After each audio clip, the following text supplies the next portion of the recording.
warahmatullahi wabarakatuh. Selamat datang kembali di Wismart English. Senang sekali bisa berjumpa lagi dengan teman-teman di video ini. Mudah-mudahan teman-teman sehat-sehat selalu dan masih semangat untuk belajar. Nah, hari ini kita akan berlatih lagi menyusun kata acak ya dalam bahasa Inggris menjadi kalimat yang benar. As usual, 10 second for each question atau 10 detik untuk masing-masing soalnya, dan silakan gunakan waktu yang tersedia. Oke, kita langsung ke soal yang pertama. Number 1. Mulai.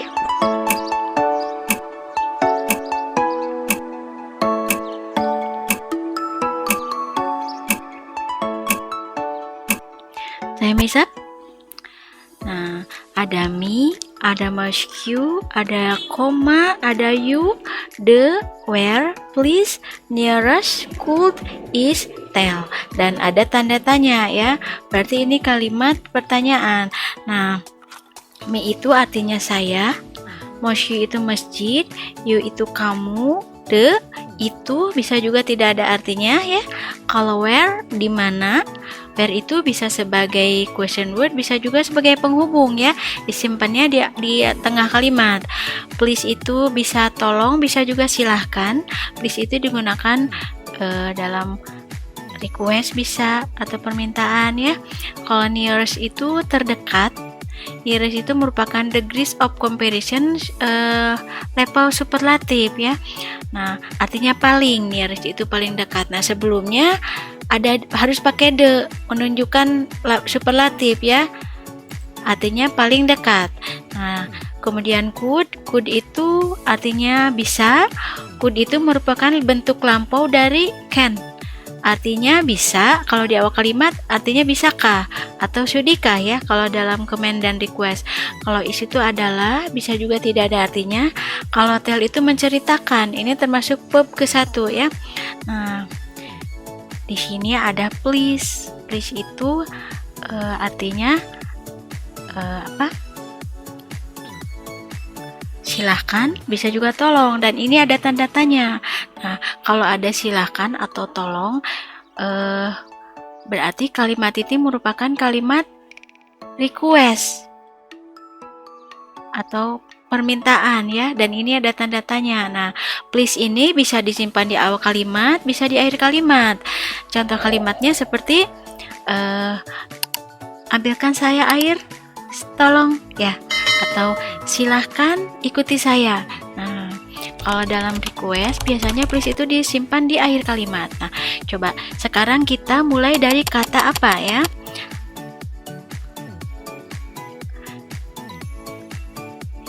Kalau meminta pertolongan itu biasanya diawali dengan bisakah Anda, sudikah Anda ya. Kalau menyuruh biasanya diawali dengan kata kerja. Karena ini kalimat request ditandai dengan please, berarti kita harus menanyakan dengan bisakah Anda atau sudikah Anda. Nah, sudikah itu adalah could, artinya bisakah atau sudikah. Jadi kata yang pertama adalah could. Nah, setelah could subject. Nah, subjek itu kalau kita menanyakan bisakah ke orang ya. Nah, orang di sini ada dua, yaitu me dan you. Kalau yang lain bukan tidak bisa dijadikan subjek ya. Nah, me itu orang, tapi sebagai objek. Jadi nggak bisa disimpan di awal kalimat sebagai pelaku. Ya, me itu objek pronoun dari I, berarti subjeknya di sini adalah you. Jadi could you artinya bisakah kamu ya. Setelah subjek terus kata kerja, bisakah Anda ngapain. Nah, kata kerjanya cari di sini. Satu-satunya adalah ini tell ya. Jadi could you tell, bisakah Anda menceritakan. Kalau menceritakan kepada orang ya, berarti kepada me, karena di sini nggak ada lagi orang yang bisa diceritakan. Jadi could you tell me ya. Nah, tadi ada petunjuk nearest itu harus pakai the nearest ya, artinya yang terdekat. Apa yang terdekat? Nah, kalau me sama you udah, could juga udah. Nggak mungkin yang terdekat adalah is atau where ya, harus benda di depannya. ya artinya masjid yang terdekat. Jadi the nearest mosque. Nah, di sini ada where. Ya, where itu menjadi penghubung.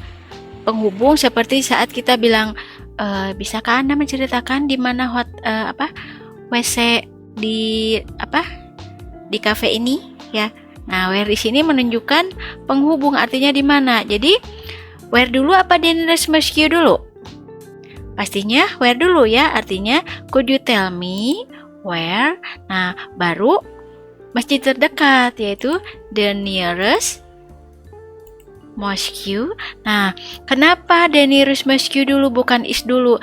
Karena ini kalau ada penghubung where di tengah gini ya, sesudahnya tidak boleh konstruksi kalimat pertanyaan. Kalau habis where is, itu pertanyaan. Sedangkan setelah where itu harus kalimat positif, tidak boleh kalimat interrogatif atau pertanyaan. Jadi setelah where harus subjek dulu, baru kata bantu, yaitu is. Jadi the nearest mosque is.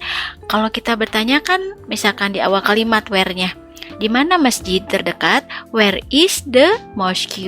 Tapi kalau where-nya disimpan di tengah seperti ini, ya. Nah, setelah where harus konstruksi kalimat positif. Jadi nggak boleh is dulu baru, tapi harus subjek dulu. Jadi where the nearest mosque is, baru please. Tapi koma dulu ya. Terus tanda tanya. Nah, could you tell me where the nearest mosque is, please? Bisakah Anda menceritakan kepada saya di mana masjid terdekat? Tolong, ya. Nomor berikutnya. Nah, betul. Mulai.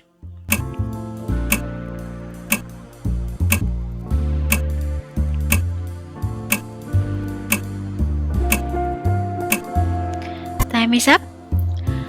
Ada to, you, why, work, yesterday, have, did, overtime, ya, tanda tanya. Nah, berarti ini kalimat pertanyaan.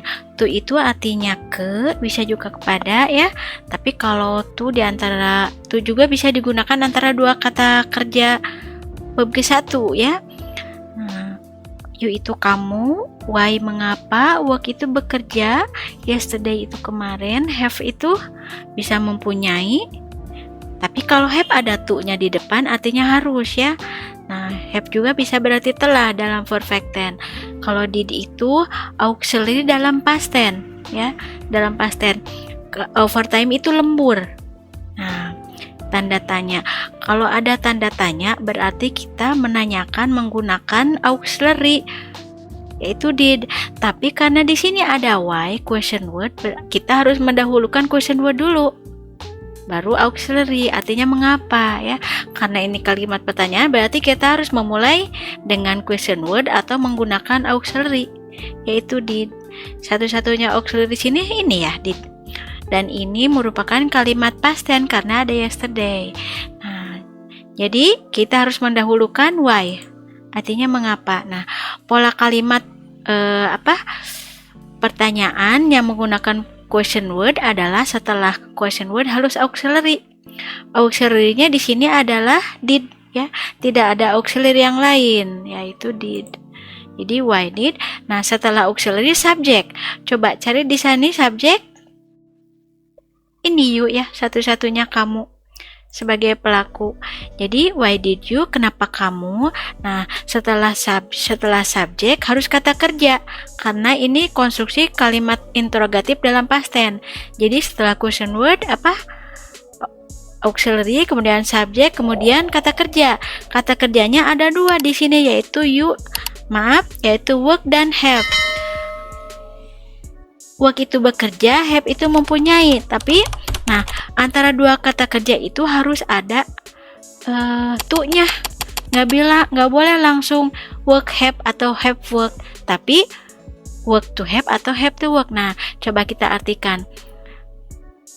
Mempunyai bekerja atau bekerja mempunyai, ya. Nah, sedangkan di sini ada to. Kalau have ditambahkan to itu artinya harus. Nah, logikanya kita menggunakan have dulu, ya. terus to artinya harus. Nah, mengapa kamu harus have to? Nah, baru kata kerja yang kedua yaitu ini work ya. Jadi have to work karena setelah have to itu harus kata kerja bentuk ke-1. Kalau bukan kata kerja bentuk ke-1 ditambahkan be ya. Dan di sini tidak ada be ya. Jadi langsung aja, why did you have to work? Nah, di sini ada lembur. Yang belum dipakai itu adalah lembur sama yesterday ya. Nah, yang lainnya sudah dipakai. Jadi bekerja kemarin lembur atau lembur kemarin? Pastinya kerja lembur ya. Jadi habis work overtime. Baru keterangan waktu yaitu yesterday. Terus tanda tanya. Ini coba kita baca. Why did you have to work overtime yesterday? Nah, artinya mengapa kamu harus have to bekerja lembur kemarin? Nomor berikutnya. Number 3. Mulai.